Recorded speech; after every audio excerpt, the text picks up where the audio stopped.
Mom deserves the best, and there's no better place to shop for Mother's Day than Whole Foods Market. They're your destination for unbeatable savings, from premium gifts to show-stopping flowers and irresistible desserts. Start by saving 33% with Prime on all body care and candles. Then get a 15-stem bunch of tulips for just $9.99 each with Prime. Round out Mom's menu with festive rosé, irresistible berry chantilly cake, and more special treats. Come celebrate Mother's Day at Whole Foods Market.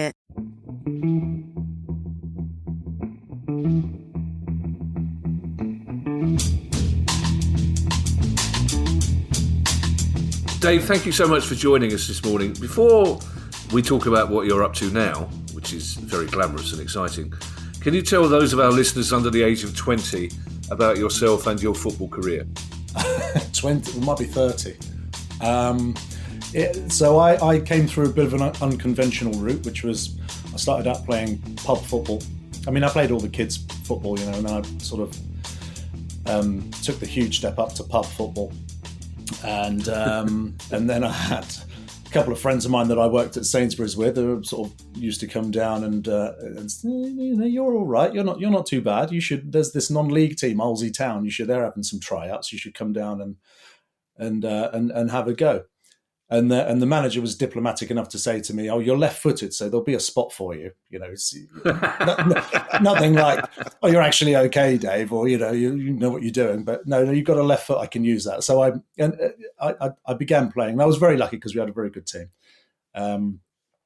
Scored some goals, and Cambridge United signed me. And it just went from there, really. And I didn't rip up any trees or anything. I came to Cambridge sort of. I'm not sure about this. I'm not sure. I might go back to Sainsbury's. Actually, I'm not convinced this is for me. And then the second season, we had a really attacking team, which was much more enjoyable. Scored some goals, and Reading signed me in it, and so on and so forth.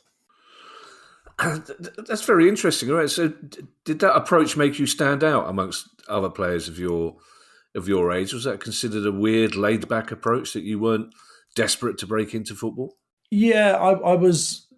So I'd always had this thing where I'm going to go into travel.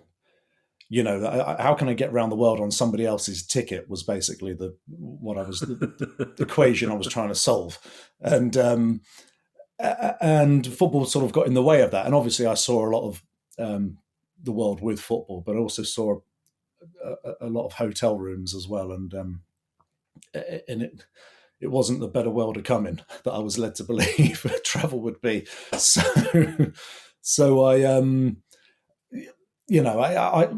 I sort of reached the pinnacle, and then I sort of lost interest in the playing side of it. But by that time I was getting much more interested in the things that were going on off the pitch, and getting far more interested in how do you build a club? What does that look like? What are the constituent parts?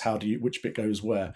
And I was really sort of getting into talking to people that were doing it, and now obviously we've got data's coming along, well, who are those guys? Who are the movers and shakers there? And going out and meeting them and talking. I'm far more interested in it on that level. Than I won't say than when I played, because we had some great moments, but there were a lot of really hard moments as well that I don't miss, frankly. Well, you're in good company starting with a pub team. So yeah, the mighty Arena Tavern. Give them a little shout out. They still exist. Pint of Guinness, man of the match. Wayne Rooney started out playing for a pub team, except being Liverpool, it was his pub's under-18. Was it really? Yeah. Is he still playing? It's only in Liverpool. No, he can get away. He's still got a little toddler baby face. Yeah. You're pulling off the travel thing all right now, though, because you've gone straight into an international managing job, haven't you? So tell us about you're manager of Nauru, the third smallest country in the world. How did that come about? Yeah, well, again, just sat in these hotel rooms when I was playing hundreds of years ago. I would live vicariously, what I wanted to do in travel. So I would Google these travel writers, and I'd find the ones that I liked, and I'd start reading all of their little bits. And there was one chap there called Gareth Johnson who he did well because he had a license which was rare at the time to take Westerners into North Korea, and everyone goes through their little North Korea phase, and I got sort of infatuated with it and wanted to know more about it. And I read this article he'd written. He'd left his contact details, so I just gave him a call out of the blue. He turned out to be a huge football fan. He could have been a liar, but I think he is a genuine football fan.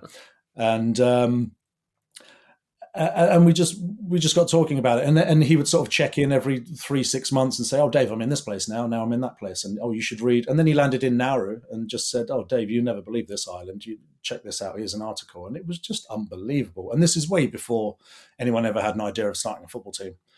And the stories were just, I mean, it became the wealthiest nation on earth. There's only between 10 and 12,000 people who lived there, but it became the wealthiest nation on earth mining phosphate. An accolade Saudi Arabia now has, but its money was lost, misappropriated, spent, whatever, and it's now it's now the most obese nation on earth. It's lost all of its infrastructure.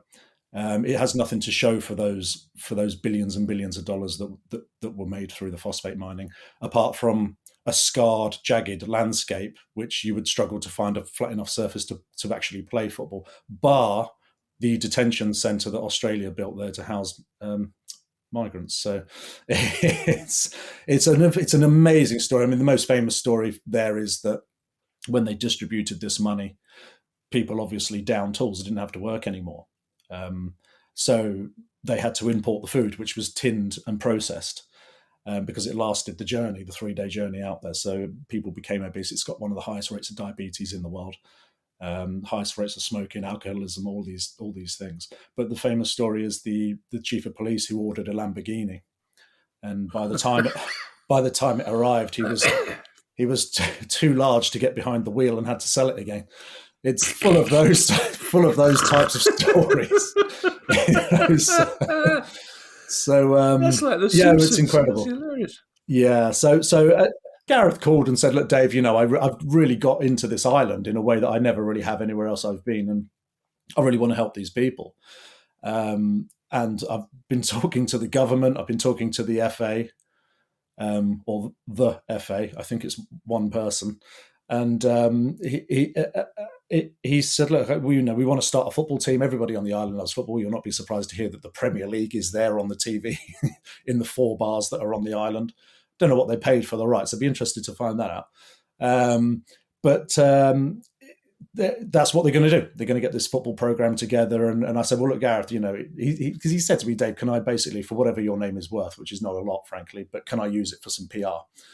And I said, 'Well, Gareth, with the best will in the world, you can't be a white savior project. We're going to have to go there, do something, make a plan, but it's going to have to be led by the people of Nauru. We'll be the guests. Any questions, we'll do our best to answer them. But essentially, when we leave, it's got to be, there it is, and the continuation of which is by the people of Nauru for the next generation.'" I have to say, Dave, you've made it sound slightly less glamorous than the BBC Sport press release. Which, yeah, I didn't write that. when you read that ex-Reading legend has taken over as the manager of, now you go, "Oh, great." Well, let's. Apart from the fact that you've got no money and you've got 10,000 slightly overweight people to choose from, how's it going? It's going. That's the main thing. There's people on the ground, as I believe the terminology goes, who are doing the business down there. So Charlie Pomeroy, who's there, he is really the manager.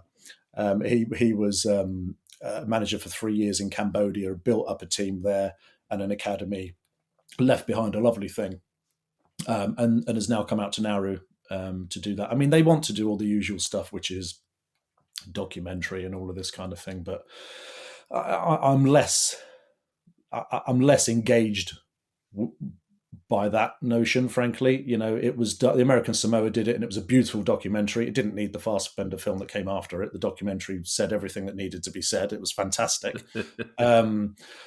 And anyone who hasn't seen it, have a watch of it. It's amazing. But that Micronesian area is it's not exploding, but it's there are teams now. Marshall Islands have got a team together. I've linked in with them as well. He lives in Oxford, obviously. we might share the same commute. And there's a few islands. American Samoa's gone first and led the way, and there's a lot of islands now that are kind of ratcheting up a little bit. And what they'd like to do is have their own, like you'd have CONCACAF, AFCON, UEFA. Those, they would like a Micronesian governing body where they can play sort of inter-island friendlies and perhaps have their own games. And no one's thinking of qualifying for World Cups or any of that kind of nonsense. For me, it's 90% health and 10% football. Frankly, that's what it is. If we never win a game, I won't be too despondent. It's just, can the kids look at something and say, I wouldn't mind being a part of that. That looks quite good. That would be the big win. At least if you got yourself into FIFA, you could make a bit of money with a nice sweetener from Gianni Infantino. Well, we certainly could. It's amazing, isn't it? It's always the people who've got the money that you don't really want to talk to. So we shall see. But sometimes these projects catch the imagination of individuals who are just philanthropic and like a bit of a story. So you never know, we might get lucky. And your role as well, because you're manager and international ambassador. So clearly the second part of that you take very seriously as well. Hence why I'm here this morning.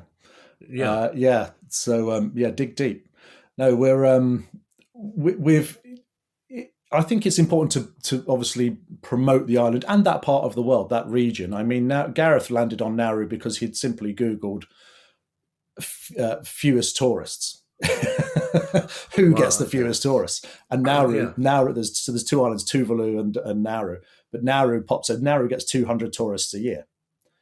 Now, that's obviously unsustainable. There's no tourist industry as such. There's one hotel, 4 bars and a buffet. I hear the buffet is very nice. But you've got to go to Shanghai. If you say, right, I'm going to Nauru tomorrow, it might take you a couple of weeks to get there. If you schedule it, even when you schedule it, it's going to take you 3 days. So there's all of that kind of intertransport, those intertransport links that need to be worked out with China, with Australia. There's a Nauru airline, singular, and you could, at the moment you go into China, into Shanghai, you cross to a little territory in Australia, and then you switch over to Nauru when the plane gets there. Well, so arguably then that pub team you first started playing for had a bigger budget than the country you're managing. Yeah, we did. It had players, which it had that going for it. And there's a lot of those guys still about. Funny enough, somebody said to me the other day, because I made my bow for Caversham United the other day after a 10-year hiatus. Give the people what they want. I won't go on about the game, but I did score a couple of goals.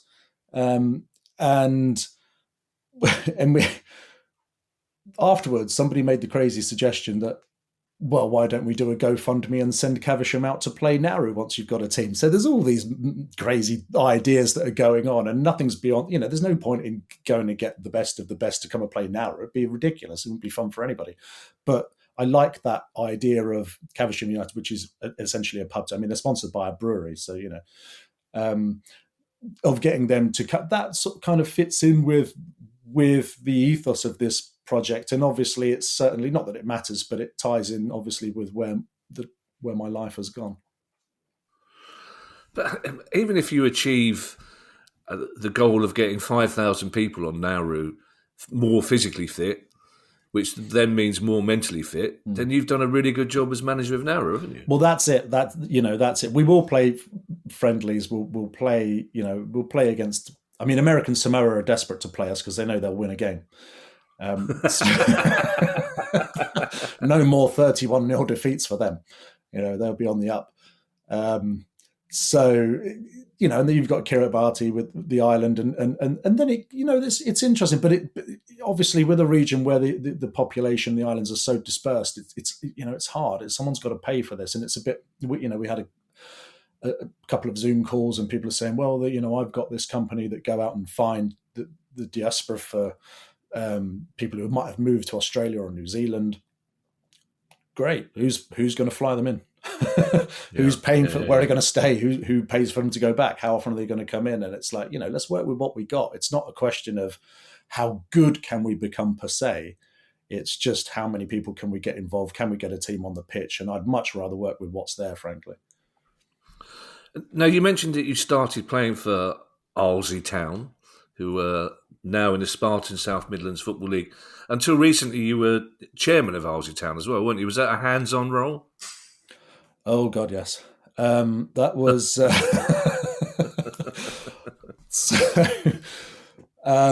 So I played for them I was 19. So I grew up on the other side of the field that separates Herts from Beds.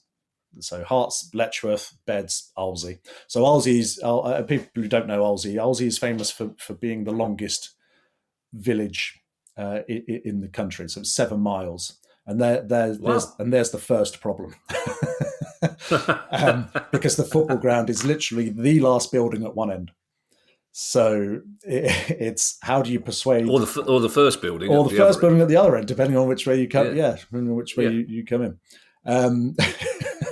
So how do you persuade somebody to do a 14-mile round trip if they want a few beers on Saturday? And it's a village that's not walkable, which is a bit of an oxymoron, but that's what we've had to deal with.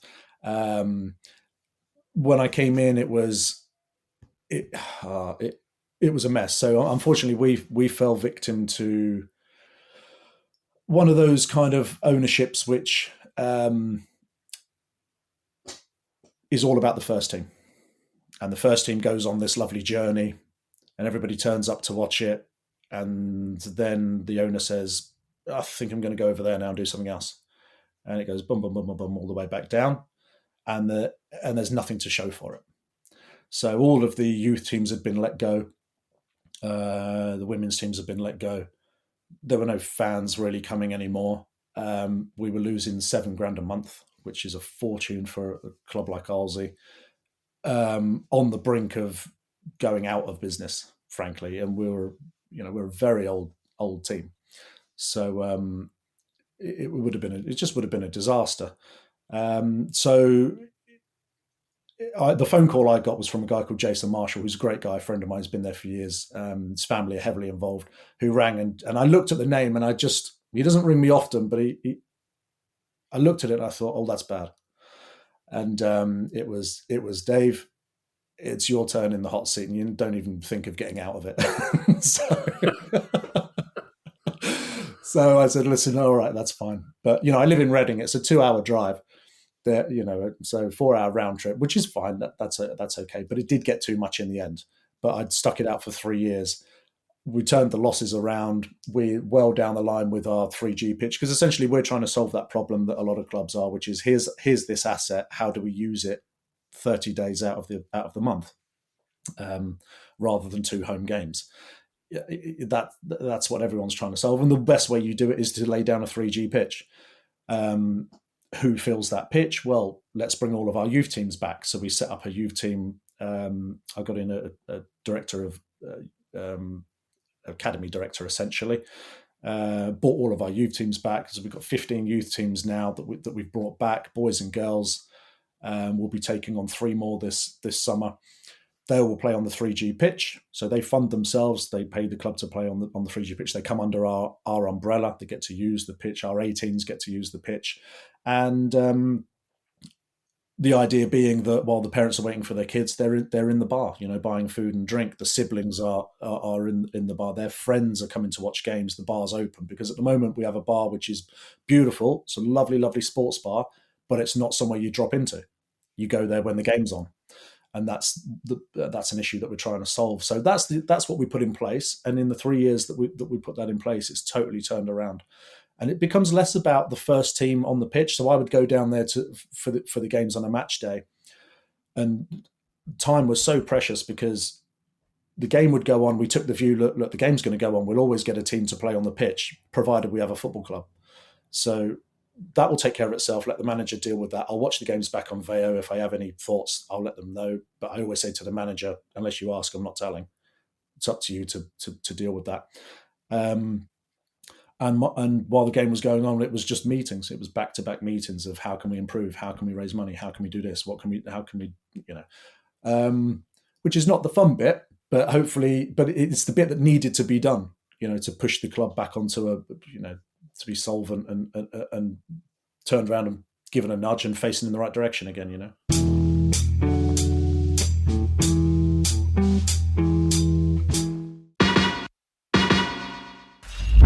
Hi, I'm Steve Lemack, and every week I'm joined by Music Ally's Head of Insight, Stuart Dredge, on The Price of Music, the weekly podcast all about the money behind the music industry. In each episode, we discuss the very latest goings-on in the music business and dig into the finances behind the big stories. So whether you're a music lover who just wants to know more about what really goes on in the industry, or you're an aspiring musician, manager or label owner who wants some inside knowledge on how Spotify's financial model really works, or what the future holds for independent live music venues, this is a show for you. Subscribe to The Price of Music in your podcast app now. See you soon.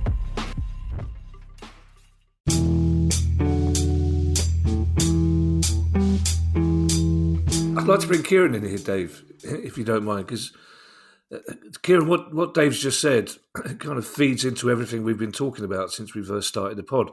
But first of all, it's rather dispiriting to learn that even at that level, there can be a club losing £7,000 a week or a month or whatever it is. But secondly, seeing it turned around, because as you've often said, for a club at that level, the team is almost the least important part of the club, because the club should be at the heart of the community.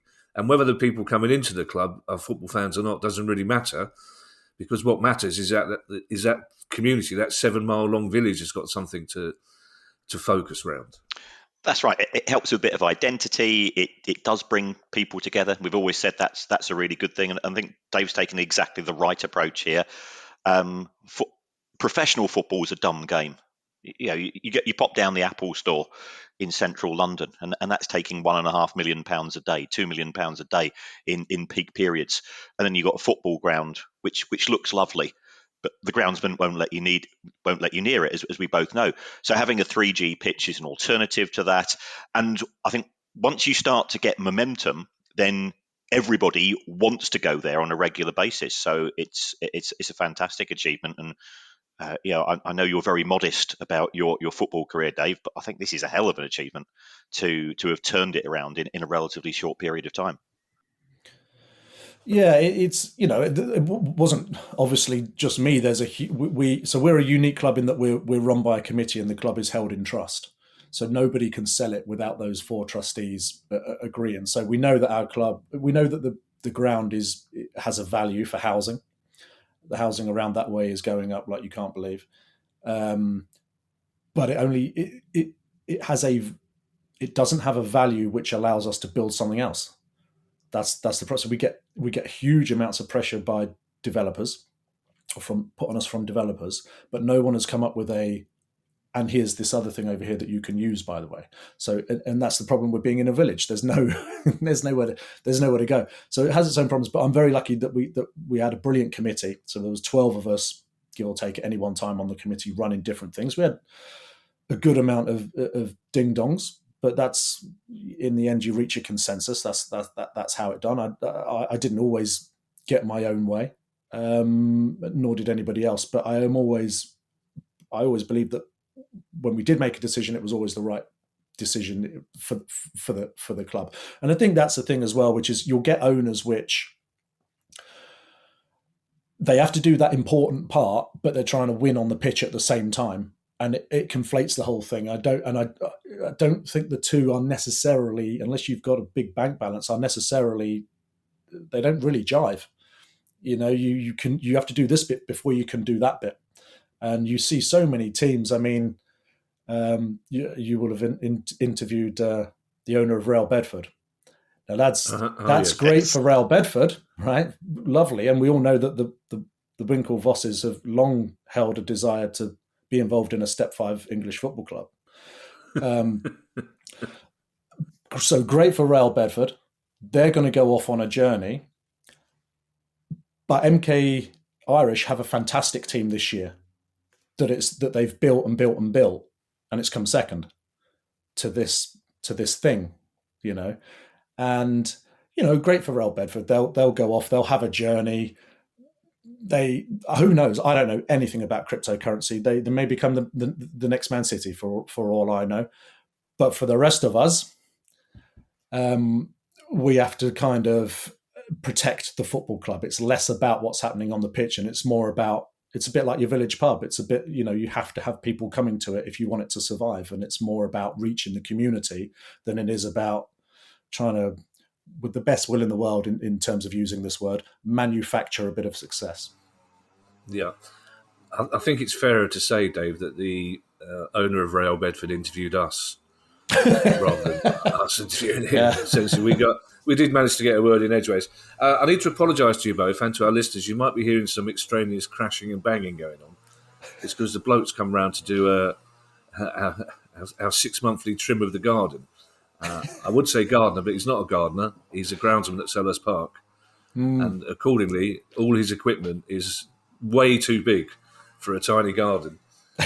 So that's happening in the back. I did explain to Mrs. Day that we were doing a podcast, and she did explain that Graham's very busy. This is the only time he could fit us in.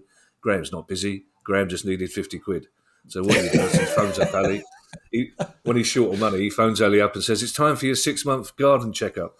So you know all about budgets at the lowest level of football, Dave, both internationally and domestically. When you were a Premier League footballer, did it ever occur to you that the money in the game was being distributed unevenly, or was it only when you found yourself looking after a club at that level that you realised there's something going badly wrong? No, I think I was very, very, very aware, and I would. One of the most fortunate things to happen to me was playing for Reading, because we had that concept of value under Sir John. Way before anybody else really cottoned on, and that's because Sir John didn't want to spend a lot of money, which is great. But there's not wanting to spend a lot of money and then saying, okay, I don't want to spend a lot of money, so what's the plan? Rather than just saying, I don't want to spend a lot of money, but I like owning a football club. And there was a plan. And the plan was, we'll have round pegs in round holes. We'll have our coaches, our managers, our head of scouting, our chief exec, director of football, chairman. Everyone knows what they're doing. No one treads on anybody's toes. And what we're going to do is we're going to have a great academy, which we had. And we are going to buy up undervalued players from Leagues 1 and 2, and perhaps even the conference as it was at the time. And we're going to let them grow together. And what you can do with that is you can start to form a team where, if I think back to that Reading team, it was desperate to be, on an individual basis, desperate to be successful, desperate to prove that I was desperate to show everybody that I was a good player. Not sure I succeeded, but that was my mentality. Okay, everyone had that mentality. Nicky Shorey from Leyton Orient, 75 grand, went on to play for England. James Harper, Steve Sidwell. All these guys. Glenn Little was a free transfer, the best winger I've ever seen in my life. Kevin Doyle was 75 grand, for God's sake. Shane Long was £10,000. Ivor Ingimarsson was free. All of these players, and that was the mentality we had. And we put something together and we let it grow. And year on year, we got rid of the players who didn't want to come along on that journey, and added a couple more that we felt, your Stephen Hunts and your Bobby Conveys and your Leroy Leiters, and it suddenly started to build something. And I learned a really valuable lesson from that is you don't have to spend fortunes. You really don't have to spend fortunes. In fact, I'd probably go so far as to say the landscape is now littered with the proof that you don't have to spend fortunes. Okay. And don't get me wrong, you're always going to have a player. It's a bit like when Liverpool Van Dijk, you look at him and you go, yeah, okay. But then you look at some of the others and you think, no, these are market forces gone awry here. This is I don't even know what market this. I don't recognise it anymore. And these are the things with, just to go off on a tangent, it's, your Wrexhams are great stories. Your Real Bedfords, it might end up being a great story, I don't know. And it's all fun until someone has to pay 100 million for a midfielder. And then it's a bit like, oh, look at them. And then suddenly it's not so fun. And it's a bit like, oh, these are all the things that the great story turns into, oh, this is where football's gone. And no one's really kind of merged that together yet and made that okay for fans, that little bit where you have to cross over. But that bridge will come. I should be very interested to see what happens. Well, obviously, as a Palace fan, we follow everything that Steve Coppell does with great interest. So for us, Reading was a really good story. But I remember for Match of the Day 2, when the new Russian owner came in, and we were one of the few people granted an interview with him, and I spent an afternoon with him before a Reading game. Absolutely charming man, full of really good plans, full of really good ideas, telling us some of the players that they were going to bring in, telling us how they were going to grow the crowd. And the next thing you know, you turn around, you look, and you're 2 divisions below where you were. Yeah. So all that, in the space almost of 2 years, all that hard work has gone and disappeared. And that wasn't for the lack of money or the lack of ambition. He just, as you say, didn't seem to understand what the plan was. Wasn't prepared to be patient and develop that plan. Just wanted to throw all that out the window and go, right, I own a Premier League club now. This is what we're going to do. Yeah. It's no, you're right, Kevin. Absolutely, and the way I've sort of been explaining when asked, because I don't walk around Reading. I'm not at that point yet in my in my post-playing career where I walk around Reading seeing if people will recognise me. And here's my newspaper cuttings, guys. I'm not quite there yet. But when people ask me, I'll just say it's a bit like if you have a very decent restaurant, right, and you've got great clientele and it's turning a profit and it's doing well and it's doing all of the things, it knows what it is, and then somebody comes in and goes, right, we're going to turn this into a 3-star Michelin. Well, A, no one's asked for that. But B, nobody wants it. Right? And C, it's not going to work. And it's interesting, if you go back to a lot of the social media at the time and a lot of the newspaper columns written at the time locally about Reading, nobody or very, very few people are saying, this is great. We're really happy we're spending £8 million on a striker. Everyone, almost to a person, was really sceptical because we don't do that here at Reading. We've never done that. And if you take it's football, it's just, I don't know what goes through the heads of some of these owners. If you buy a football club and you say, right, when was the last time this club was successful? Where did it derive its success from? How did it do it? Well, when you look at the 2 times that Reading have been promoted to the Premier League, it brought in young, hungry players and underpaid them. It had a staff where everybody knew where they were, just as I mentioned before. And it broke the points record. We thought Leicester were going to beat it this year, and obviously celebrations were had when they had a catastrophe at the end of the season. And then the next time they got promoted, most of that team were academy graduates that were squad players when we were there, who are now stepping in to take on the mantle, and they got promoted again. Young, hungry, underpaid. That's what Reading is used to. So when somebody turns up and says, well, we're going to buy an £8 million striker, oh, by the way, all the rest of our players are going to be from the same agent. No one's asking for that. No one cares how much money you're spending. People were really wary of it around here, really wary. Nobody asked for it. Nobody wanted it. Nobody thought it would go well. And the problem is, when you build squads, you don't go to one agent, because what you end up with is an 18-year-old left back, a 35-year-old right back, a midfielder that's never played, a journeyman. So you end up with a mishmash. You end up with whatever he's got. It's just ridiculous. It's just, honestly, the stupidity of the whole thing. And it's just got worse and worse and worse. Well, I mean, this is probably one of the most daft questions I'm ever going to ask anybody on a podcast. I know the answer anyway, but it must break your heart what's happening there now. Yeah, no. It's not a daft question at all. And very genuinely, there have been some tears shed over it. because you know, I do a talk around the schools where, so you'll see my walls are bare, where I don't, when I'm at home kicking my feet up, I don't really particularly want to see Rio Ferdinand's name on a shirt behind me on the wall when I'm trying to watch Rosemary and Thyme in peace. And so I keep all my shirts loose and I take them into schools and I tell the stories behind these guys, because to them they're just sort of commodities, they're brands. You know, Ronaldo doesn't really exist; he's just on a sticker. You know, he's on the telly; he's not a real person.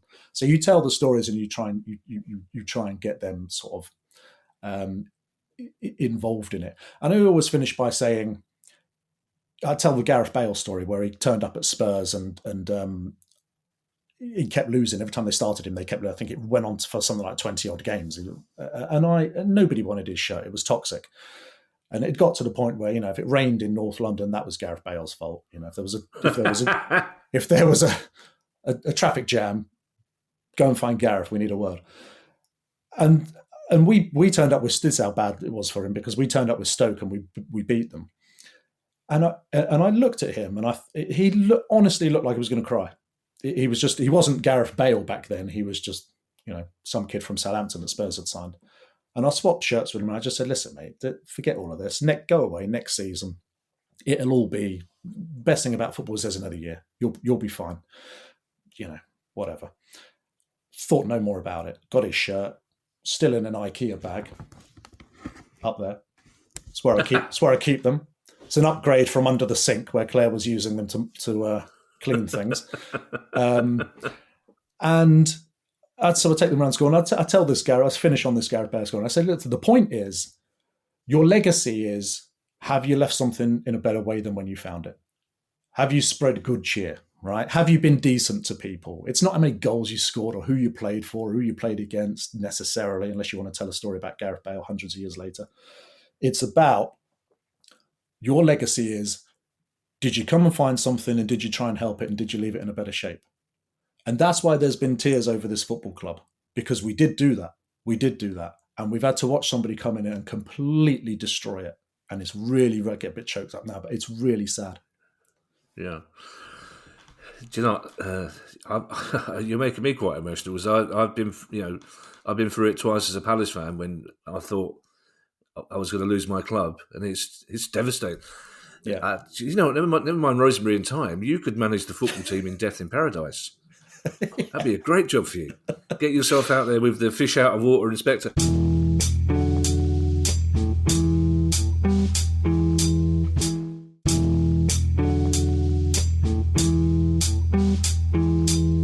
Dave, I've got two more questions for you. One of which I think you'll find a lot easier to answer than the other. And the first one is, you've already indicated your attitude to young people, to the next generation. So tell us about the Dave Kitson Academy, which you founded last year. Yeah, so that was something where I got involved in a local school here, Reading Bluecoat. I got a call from their head of football, just saying, listen, you know, we've got a half decent team this year, and do you want to come in and help? I was like, oh yeah, that sounds fun. I never coached a kids team, a school football team before. That sounds really good. So I went in there and loved it. Absolutely loved it. Loved the hands-on, loved the coaching. Really, really enjoyed it. Have never wanted to be a manager. Coaching is something that I like, but never really had an opportunity. Being upstairs, you know, behind the glass and actually building something, that's where I'd really, really like to be. But there's not many of those gigs going. And so I went in and I just loved it. I loved it. And we ended up, listen, we don't go on about it, but we won a national trophy. So first in the school's 378-year history. Just put that out there. Noted. Yeah, thank you. And I thought, I wonder if I could sort of coach one-on-ones. When I started doing it, I just set it up very, very casually. Started doing these one-on-one sessions, and I just loved it. And what you find is you kind of do something, you think, oh, that's what I think about football. Oh, okay, that's what I rather than just page turning and right, we'll do this drill now. You'll do it and then you'll go, right, I'll come back. Actually, I want to see how this works. And that sort of level of coaching has really caught the imagination around here. And what I'm also trying to do as well is, and this is sort of not the unique thing, but just something that I thought would be beneficial for the kids, which is, I think a lot of coaching, certainly for kids, is, right, that's where football is in the Premier League. So we're going to coach these kids the way that Premier League football is being played. Well, by the time these kids are old enough to play, 10 years has gone by. So we're actually 10 years behind ourselves. So what I do is I'm a nerd. I'm a complete nerd for any tidbit of information about football. And this is like, Guardiola says something about football. Everything else he says I don't listen to. But when he talks about football, I'll have a listen. Klopp, they might just give you one tiny little bit of information. I talk to academy coaches all over the country. What do you think? Where's it going to go? And what I'm trying to do is work out, what is football going to look like on the pitch in 10 years' time? And that's how I'll coach now. Now, it sounds a bit risky, but the parameters of football on a pitch are quite narrow, really, from an individual point of view, unless you're Messi. But so that's what I try and do. I try and coach, right, that's where I think it's going to go. That's what strikers are going to end up doing, I believe. And these are the drills that I've created that are going to help you get there. Dave, this last question, there was some discussion in Price of Football Towers about this last question. Guy's very keen to ask it. I was very keen not to ask it, but I'm going to ask it, but I'm going to frame it in such a way as it doesn't seem to be coming from me. Because do you want no part of this question? Because when I chat to them, look, went to Fulham on Saturday, and I've got a lot of my mates, a lot of Palace fans who listen to the pod, and they're always interested to know who's coming up. So I mentioned Dave Kitson, and of course, as football fans do, they all started talking about goals you scored against us at various times. But also, to a man and woman, all of them said, ask him if he's the secret footballer. To which I said, there's no way he can answer that question, because if he is, he's not going to tell us. But there you go. Yeah. Well, they're an original bunch, aren't they, the Palace fan base? As I said to producer guy, how does he answer that question? He's not. If he is, he's not going to give away his 10-year veil of secrecy by letting go going, oh yeah, actually I am. So. Yeah. No, actually, in fairness, the Palace, I quite like the Palace crowd. I mean, I've been down there covertly to watch my old teammate Joel Ward play a couple of times. Oh, do you know what, Dave? Before you carry on, I need to see Joel, because the start of every season on our Palace podcast ends with me. The first podcast we do every season, it ends with me apologising to Joel Ward, because at the start of every season for the last 12 years, I've said what a servant he's been to the club. It's time for him to move on, and every season he proves me wrong. He's been playing centre back this season. The man's it's just it comes back to what you talked about earlier about Reading. Wardy got promoted with us in the playoffs in 2013, and he's one of those players that we all said on the way home, let Wardy play the first 4 games so he's played in the Premier League and then move him on. And he's just been, and the fact that we've started spending money on players now, but the fact that we've still got Wardy there to give us that continuity from a team of basically rascals and wrong-uns that got us promoted is just brilliant. We love him. We love him to bits at Palace. And I just need to see him and shake his... I know he'll forgive me because of his beliefs, but I just need to apologise to him for constantly writing him off. He's been fantastic. And Sorry that to interrupt, Dave. That is the thing with Joel. He is... I mean, if you could, make a cast of what how a footballer should live their life. He's a very religious guy, which obviously then he followed. He doesn't drink. You don't find him out and about, where he shouldn't be. He trains hard. When I was with him at Portsmouth, just for context, when he was sort of 18, 19 years old, first in, last out every day as a kid, improving, working on his game all the time. He's a real example to anybody who wants to play. That's how you have to live your life. And Joel will admit, he isn't one of the best right backs in the Premier League. But look how long he's been there. Look what you can achieve if you have the right mentality and you live the right life. Yeah. Yes. So, did you answer the secret footballer question? Never mind. It's Joel Ward. Dave, it's been an absolute pleasure to talk to you. Quite often when we do interviews, I can sort of predict what to expect, but this has been an interview that's taken some terms I wasn't expecting, but it's been all the better for it, and I really appreciate your time, and we wish you the very best of luck. Cheers, thank you. Thanks for having me. With everything. Appreciate it. Yeah, not at all, but we wish you the best of luck with the academy and with your coaching and with Nauru. And hopefully this time next year we'll have a catch up when you've got that sweet FIFA money in your back pocket. And we're all building hotels. Nice one. Exactly. Thanks so much, right. Dave. Cheers. Thanks, Kieran. The price of football.